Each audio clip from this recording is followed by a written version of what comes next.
I'm Alex Webb and I'm 17. What do you think gaming would be like 25 years from now? I think it would be like completely immersive. Like, you're gonna feel like you're really there in the game, because that kind of technology would be around for a while in that time. When did you start first getting into video games? I started when the PlayStation 2 came out, and I got that. So yeah, that's around like 2003, 2004. Can you name 3 games that you're looking forward to this year? Tom Clancy's The Division, The Witcher 3 Wild Hunt, and the new Assassin's Creed. My name is Lewis. I am from Middlesbrough College. I'm 18. What do you think gaming would be like in the 80s and 90s? And development. Yeah, development.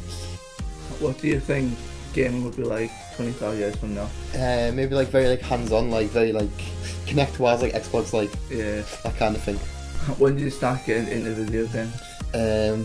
When I was maybe like 12 years old, I started with Halo, and the first one. It's the first game I played. Can you name 3 games that you are looking forward to this year? I'm looking forward to the new Assassin's Creed, the new Halo, I think it's Halo 5, and the new Left 4 Dead 3 that's apparently coming out. Hi, my name is Joe Patton. I'm a lecturer in games design at Middlesbrough College. What do you think it'll be like in like the 1980s, creating games and development?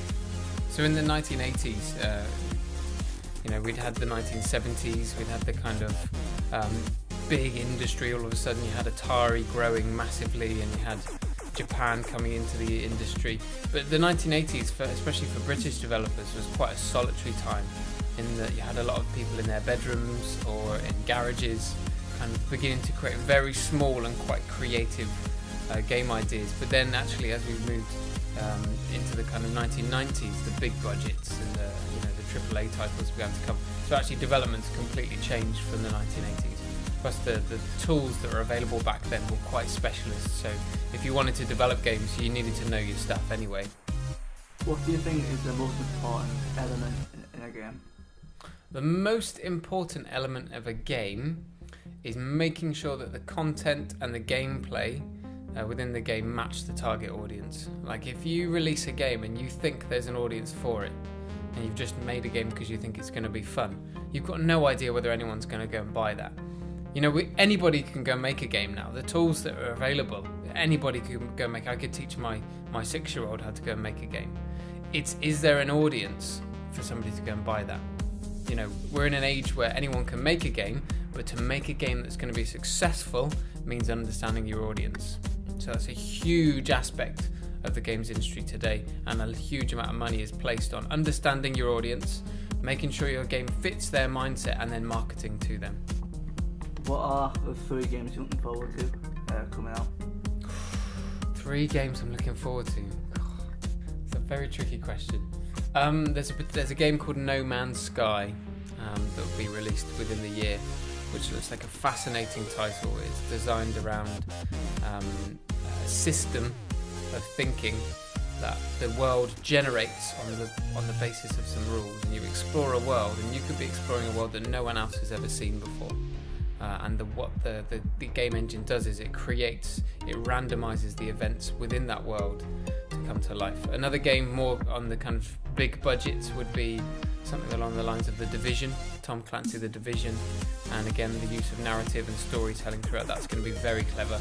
So I'm excited to see how that comes out. And finally, I'm a big fan of the Uncharted series. I think that in an age where we are creating massive sandbox games, to tell a really solid linear story well with the detail, for me, no games do it as well as the Uncharted series. So I'm really excited to see what they're going to do. I think Naughty Dog are pioneers within our industry, because they really don't care what the rest of the industry are doing. They just go and make great games. So I'm interested to see how they will set the standard. Do you have a list of bad games that you played? I think everybody plays games and then are disappointed. And again, sometimes that's back to an earlier question. That's because actually I'm not the right audience for them. I'm a big believer in that every game has some real craft in it and has some real effort that's been put in. Otherwise, that game would not be released. So when I'm playing a game, yes, I can get negative, and yes, I can get frustrated with certain things. But in my heart, when I'm playing a game, I'm looking for the really the positive aspects. I'm looking for those things that impress me and that I can learn from. But yes, there are certainly games I've played that I've thought this game should probably not exist. But unfortunately, we're in an industry where it's about creativity, it's about giving things a go. And yes, unfortunately, there are games out there which would have been better not made.